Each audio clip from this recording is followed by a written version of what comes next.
Hello everybody, welcome back to our YouTube channel. Today in this video I am talking about Meta Materials stock. In this video we talk about stock pros and cons and technical analysis and latest news about it.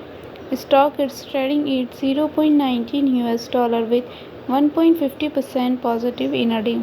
We can easily see stock was recently at all-time high, so the fundamental stock is much pretty better than other penny stock. Before buying and selling the stock, please consult your financial advisor. Today's video is done. Thanks for watching. Please subscribe my YouTube channel and like the video and also comment over related queries. Please consult your financial advisor.